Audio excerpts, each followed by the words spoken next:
नमस्कार दोस्तों, GS smart class में आप सभी का स्वागत है। आज आप लोगों के लिए आधुनिक भारतीय इतिहास के अंतर्गत भारतीय राष्ट्रीय कांग्रेस से संबंधित महत्वपूर्ण जानकारी को लेकर आया हूं।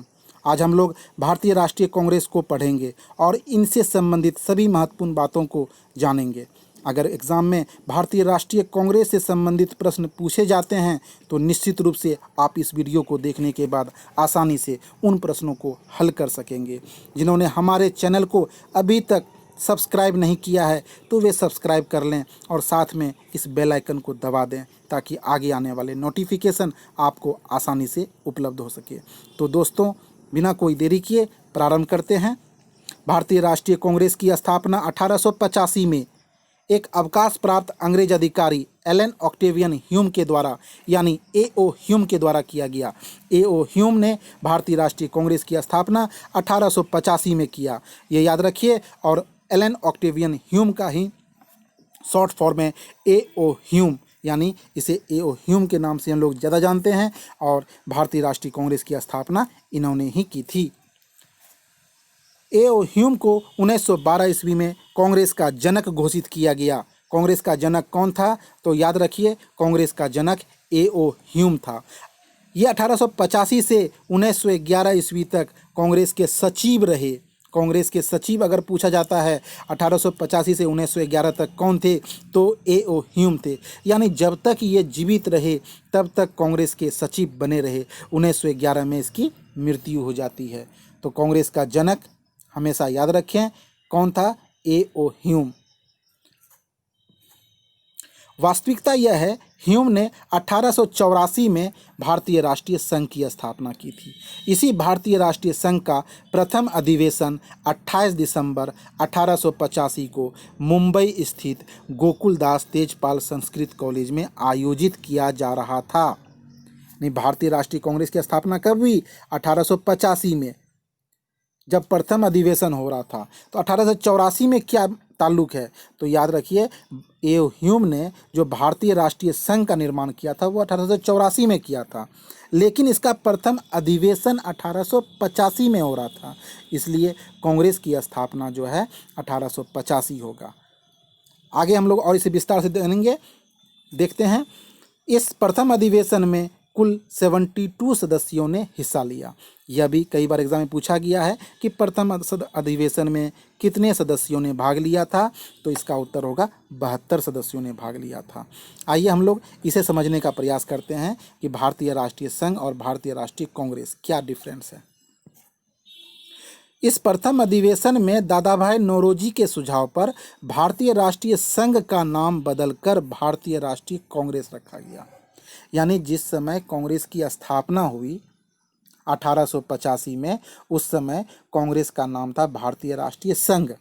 दादा भाई नौरोजी के सुझाव पर इसका नाम भारतीय राष्ट्रीय कांग्रेस कर दिया गया। अगर एग्जाम में भारतीय राष्ट्रीय कांग्रेस की स्थापना पूछा जाए तो 1885 इसका उत्तर होगा, 1884 नहीं होगा, क्योंकि भारतीय राष्ट्रीय कांग्रेस का नाम 1885 में पड़ता है दादा भाई नौरोजी के सुझाव पर। भारतीय राष्ट्रीय कांग्रेस के प्रथम अध्यक्ष कौन थे? तो व्योमेश चंद्र बनर्जी, W.C. बनर्जी इसके प्रथम अध्यक्ष थे। 1885 ईस्वी में कांग्रेस की स्थापना के समय ब्रिटेन का प्रधानमंत्री ग्लैडस्टोन था। जिस समय कांग्रेस की स्थापना हुई थी उस समय ब्रिटेन का प्रधानमंत्री ग्लैडस्टोन था और उस समय भारत का वायसराय लॉर्ड डफरिन था। यह भी हमेशा एग्जाम में पूछे गए प्रश्न है। बढ़ते हैं अगली जानकारी की ओर। कांग्रेस की स्थापना करने का उद्देश्य क्या था? यानी 1885 में जो कांग्रेस की स्थापना हुई उसकी स्थापना करने का उद्देश्य क्या था? 1885 में जब कांग्रेस की स्थापना की गई उस समय कांग्रेस की स्थापना करने का उद्देश्य भारत को स्वतंत्रता दिलाना नहीं था। याद रखिए, भारत को स्वतंत्रता दिलाने के उद्देश्य इसकी स्थापना नहीं की गई थी, बल्कि भारतीयों के लिए ब्रिटिश सरकार से कुछ अधिकारों की मांग करना था। यानी कुछ अधिकार मांगा जाता था, यानी कि भारत को आज़ादी मिली, ऐसा कोई इसका उद्देश्य नहीं था। यानी प्रारंभ में जो कांग्रेस के सदस्य थे वे याचना प्रार्थना करके भारतीयों के लिए ब्रिटिश सरकार से कुछ अधिकारों की मांग करते थे। अतः प्रारंभ में कांग्रेस के सभी सदस्य नरम दल के नाम से जाना गया। नरम दल इसलिए कहा गया, ये लोग किसी उग्र रूप को धारण नहीं किए। ये लोग हमेशा शांति प्रिय ढंग से याचना करके, प्रार्थना करके अपनी मांगों को ब्रिटिश सरकार से मांगते थे, इसलिए इसे हम नरम दल के नाम से जानते हैं।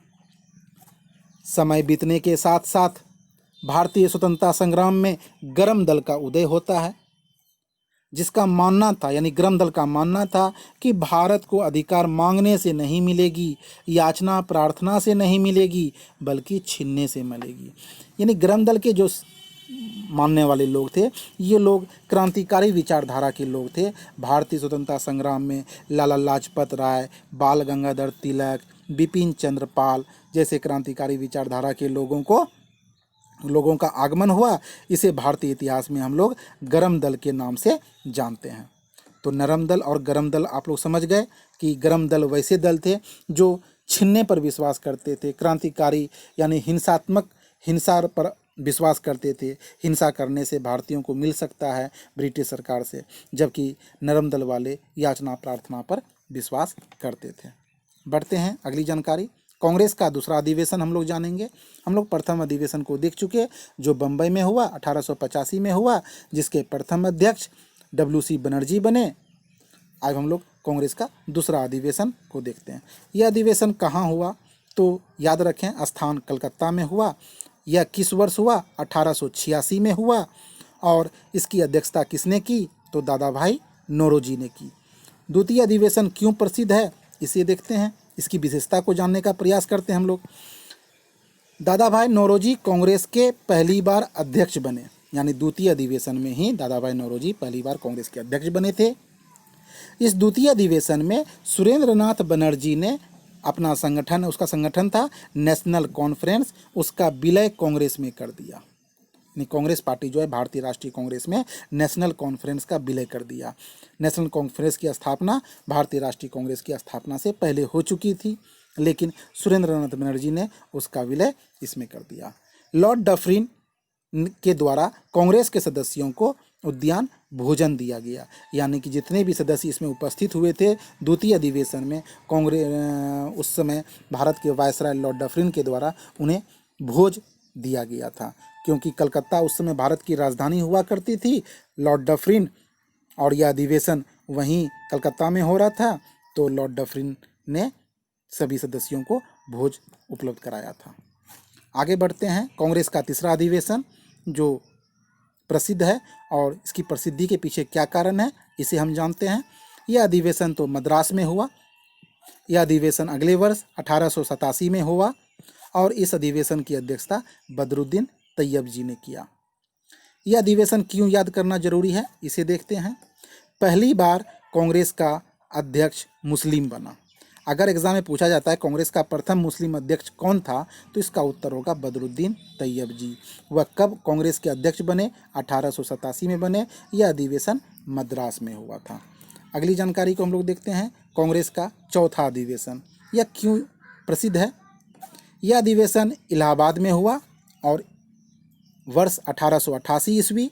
अध्यक्षता जॉर्ज यूल ने किया। इस अधिवेशन को क्यों याद किया जाए, तो इस अधिवेशन में पहली बार कांग्रेस का अध्यक्ष जो है कोई अंग्रेज बना था। आपको चारों अधिवेशन जो क्रम में दिया गया, ये चारों अधिवेशन को याद रखें। ये चौथा अधिवेशन इसलिए प्रसिद्ध है क्योंकि पहली बार कोई अंग्रेज कांग्रेस का अध्यक्ष बन रहा है। आपको मालूम है कि कांग्रेस का प्रारंभ में उद्देश्य ही नहीं था भारत को स्वतंत्रता दिलाना, इसलिए अंग्रेज इससे नाखुश नहीं थे। तो जॉर्ज यूल कांग्रेस के चौथे अधिवेशन की अध्यक्षता करते हैं। बढ़ते हैं हम लोग अगली जानकारी। अब हम लोग कांग्रेस के प्रमुख अधिवेशन को देखेंगे। सभी अधिवेशन को देखना जरूरी नहीं है। 4 अधिवेशन क्रम में देखा गया, वो एग्जाम में बार बार पूछे जाते हैं। अब हम लोग उन प्रश्नों को, उन कांग्रेस के अधिवेशन को देखेंगे जो एग्जाम के लिए बहुत महत्वपूर्ण है। 1893 का लाहौर अधिवेशन। यह अधिवेशन क्यों महत्वपूर्ण है। इस अधिवेशन में दादा भाई नौरोजी कांग्रेस के दूसरी बार अध्यक्ष बने। भारतीय इतिहास में दादा भाई नौरोजी 3 बार कांग्रेस के अध्यक्ष बनते हैं, जिसमें आप एक बार 1886 देख चुके हैं। और दूसरी बार वह बन रहे हैं 1893 में और लाहौर अधिवेशन में, इसलिए इसे याद रखें। अगला देखते हैं 1896। इसे क्यों याद रखा जाए 1896 वाला अधिवेशन को? यह अधिवेशन कलकत्ता में तो हुआ था, ठीक है। इस अधिवेशन में पहली बार वंदे मातरम गाया गया था, इसलिए वंदे मातरम भारत का राष्ट्रीय गीत है और राष्ट्रीय गीत है वंदे मातरम। और यह पहली बार कांग्रेस के अधिवेशन में कब गाया गया था? 1896 कलकत्ता में यह अधिवेशन हुआ था और इस अधिवेशन की अध्यक्षता जो है वह रहीमतुल्लाह सियानी ने किया था। तो यह बात को हमेशा याद रखें, वंदे मातरम, रहीमतुल्लाह सियानी, कलकत्ता अधिवेशन 1896। नेक्स्ट अधिवेशन को हम लोग देखते हैं 1890 का। यह अधिवेशन क्यों महत्वपूर्ण है, आइए इसे जानने का प्रयास करते हैं। 1890 का अधिवेशन कलकत्ता में ही हुआ था। क्योंकि हम लोग अभी क्रम में नहीं पढ़ रहे हैं, हम लोग 4 अधिवेशन क्रम में पढ़े, उसके बाद जो प्रसिद्ध है हम उसे देख रहे हैं। 1890 का कलकत्ता में जो अधिवेशन हुआ, इसकी प्रसिद्धि क्यों है? इस अधिवेशन में कादम्बिनी गांगुली नाम की महिला ने कांग्रेस अधिवेशन को संबोधित किया। अगर कोई महिला कांग्रेस को संबोधित कर रही है और पहली बार कर रही है तो निश्चित रूप से वह अधिवेशन प्रसिद्ध होगा। अतः कांग्रेस का अधिवेशन को संबोधित करने वाली प्रथम महिला का नाम कादम्बिनी गांगुली है और वह अधिवेशन 1890 का कलकत्ता अधिवेशन है। बढ़ते हैं अगली जानकारी की ओर। अगला है 1905 का बनारस अधिवेशन। यह अधिवेशन बहुत ही महत्वपूर्ण है क्योंकि हम लोग को मालूम है कि 1905 में लॉर्ड कर्जन के द्वारा बंगाल का विभाजन किया गया था। चलिए 1905 ईस्वी में जो कांग्रेस का अधिवेशन हुआ वह कहाँ हुआ? बनारस में हुआ, ठीक है। इस अधिवेशन की अध्यक्षता किसने की? गोपाल कृष्ण गोखले ने की। इस अधिवेशन में बंगाल विभाजन का विरोध किया गया क्योंकि उसी वर्ष बंगाल का विभाजन किया गया था। तो इस अधिवेशन में जो है बंगाल विभाजन का विरोध किया गया। लाला लाजपत राय जो गरम दल के थे, लाला लाजपत राय ने पहली बार इस अधिवेशन में सत्याग्रह अपनाने पर विचार प्रस्तुत किया था। सत्याग्रह अपनाने का पहली बार विचार किसने प्रस्तुत किया था? लाला लाजपत राय ने। किस अधिवेशन में? बनारस अधिवेशन 1905 में। इस अधिवेशन में क्या हुआ था? स्वदेशी आंदोलन यानी बंग भंग आंदोलन को प्रस्ताव को पारित किया गया था, यानी स्वदेशी चीज़ को अपनाया जाए, विदेशी सामान का बहिष्कार किया जाए, यानी बंग भंग आंदोलन के विरोध में, नहीं बंगाल विभाजन के विरोध में जो ये आंदोलन चला था स्वदेशी आंदोलन। स्वदेशी आंदोलन कब चला? तो 1905 में चला और इसे हम बंग भंग आंदोलन के नाम से भी जानते हैं। बढ़ते हैं अगली जानकारी की और हम लोग 1906 का अधिवेशन क्यों प्रसिद्ध है, आइए हम लोग इसे जानते हैं। यह अधिवेशन 1906 में जो हुआ था कलकत्ता में हुआ था। इस अधिवेशन की अध्यक्षता दादा भाई नौरोजी ने किया था, इसलिए यह प्रसिद्ध हो जाता है। अभी आपको बताया गया कि दादा भाई नौरोजी कांग्रेस के 3 बार अध्यक्ष बने थे, तो ये तीसरी बार अध्यक्ष बन गए। नौरोजी तीसरी बार कांग्रेस की अध्यक्षता की, पहली बार 1886 में, 1893 में और तीसरी बार 1906 में। यह अधिवेशन थोड़ा विवादित हुआ था, लेकिन दादा भाई नौरोजी का जब नाम आ गया अध्यक्ष पद के लिए तो यह विवाद थम सा गया था। तो दादा भाई नौरोजी को great man of old man of India के नाम से भी जानते हैं, वृद्ध पुरुष के नाम से जानते हैं।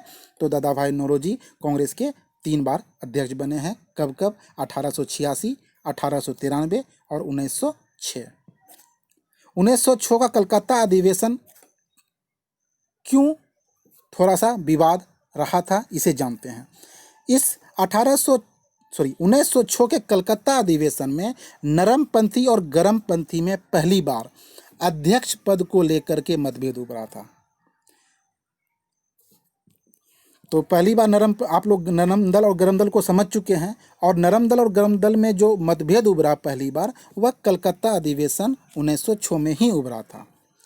हुआ क्या था? नरमपंथी विचारधारा के लोग रास बिहारी घोष को अध्यक्ष बनाना चाहते थे, जबकि गरमपंथी विचारधारा के लोग लाला लाजपत राय को अध्यक्ष बनाना चाहते थे। तो अध्यक्ष किसे बनाया जाए, यह मामला गंभीर होते जा रहा था। तो नरम दल वाले ने क्या किया? इस विवाद को रोकने के लिए रास बिहारी घोष का नाम को हटा करके दादा भाई नौरोजी को आगे कर दिया। और दादा भाई नौरोजी वृद्ध व्यक्ति थे, इसको सम्मान करते हुए गरम दल वाले ने इसका विरोध नहीं किया और लाला लाजपत राय कांग्रेस के अध्यक्ष नहीं बने उस वर्ष। और दादा भाई नौरोजी का जब नाम आगे कर दिया गया, रास बिहारी घोष का नाम को वापस ले लिया नरम दल वालों ने, तब कहा जाता है कि दादा भाई नौरोजी को सम्मान देते हुए गरमपंथी विचारधारा के लोगों ने अपनी मांगों को छोड़ दिया। तो 1906 का कलकत्ता अधिवेशन थोड़ा सा विवाद उभरा, लेकिन दादा भाई नौरोजी का नाम आगे आने के कारण यह विवाद रुक गया। अब अगला अधिवेशन 1907 का होगा, जो निश्चित रूप से विवाद का सामना करना पड़ेगा। 1907 में कांग्रेस का सूरत अधिवेशन, जो बहुत ही प्रसिद्ध है, यह बहुत बार एग्जाम में पूछा गया है। 1907 में कांग्रेस का अधिवेशन कहाँ हुआ था? तो सूरत में हुआ था, यह याद रखिए। इस अधिवेशन को पूना में होना था, लेकिन अंतिम समय में इसे पूना से बदलकर सूरत कर दिया गया। ठीक है, यह भी पूछा गया प्रश्न है। यह 1907 का सूरत अधिवेशन कहाँ होना था? तो याद रखिएगा पूना में होना था, लेकिन अंतिम समय में इसे बदल करके सूरत कर दिया गया था।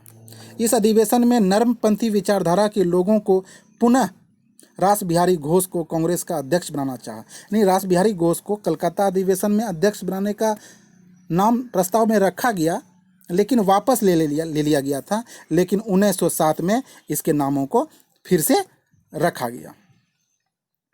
तो हम लोग देखते हैं यहाँ पर रास बिहारी घोष को पुनः कांग्रेस का अध्यक्ष बनाना चाहा, लेकिन गरमपंथी विचारधारा के लोगों ने इस बार बाल गंगाधर तिलक को कांग्रेस का अध्यक्ष बनाना चाहा।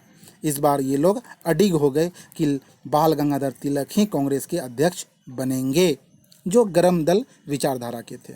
अतः अध्यक्ष पद को लेकर के नरम दल और गरम दल में मतभेद हो गया और पहली बार कांग्रेस का विभाजन हो गया, जो तो कांग्रेस दो भागों में बट गई, नरम दल और गरम दल। तो कांग्रेस का प्रथम विभाजन 1907 सूरत अधिवेशन, यह याद रखें। अध्यक्ष, यह विवाद क्यों हुआ था? अध्यक्ष पद को लेकर हुआ था। नरम दल वाले रास बिहारी घोष को अध्यक्ष बनाना चाहते थे, जबकि गरम दल वाले बाल गंगाधर तिलक को बनाना चाहते थे। बढ़ते हैं अगली जानकारी की ओर। कांग्रेस का यह अधिवेशन पुनः अगले वर्ष, यानी कि जब विवाद हो गया, कुर्सी टूटी, चप्पल फेंका गया, तो वह अधिवेशन नहीं हो सका। इसी अधिवेशन को पुनः अगले वर्ष 1908 में मद्रास में आयोजित किया गया और मद्रास में रास बिहारी घोष को कांग्रेस का अध्यक्ष बनाया गया। और इस मद्रास अधिवेशन 1908 में कांग्रेस ने पहली बार संविधान का निर्माण किया, यानी कांग्रेस का संविधान था, अपना संविधान था। यानी कांग्रेस पार्टी किस नियम पर चलेगी, कैसे चलेगी, यही इस संविधान को बनाने का उद्देश्य था। तो इस अधिवेशन में कांग्रेस ने पहली बार संविधान का निर्माण किया। एग्जाम में पूछा जाता है कांग्रेस के संविधान का निर्माण सबसे पहले कब हुआ? तो 1908 मद्रास अधिवेशन, अध्यक्षता रास बिहारी घोष। बढ़ते हैं हम लोग अगली जानकारी की ओर। तो प्रिय दोस्तों, आपको यह वीडियो कैसा लगा हमें कमेंट बॉक्स में बताएं। यहाँ पूरी वीडियो को नहीं दिया गया है ताकि वीडियो लंबी न हो जाए। इसके शेष भागों को अगले पार्ट में उपलब्ध कराया जाएगा और उसे भी इसी तरह विस्तार से दिया जाएगा। आप हमारे चैनल को सब्सक्राइब करें और दोस्तों के बीच शेयर करें। जल्द ही उस वीडियो को भी आप लोग को उपलब्ध करा दिया जाएगा।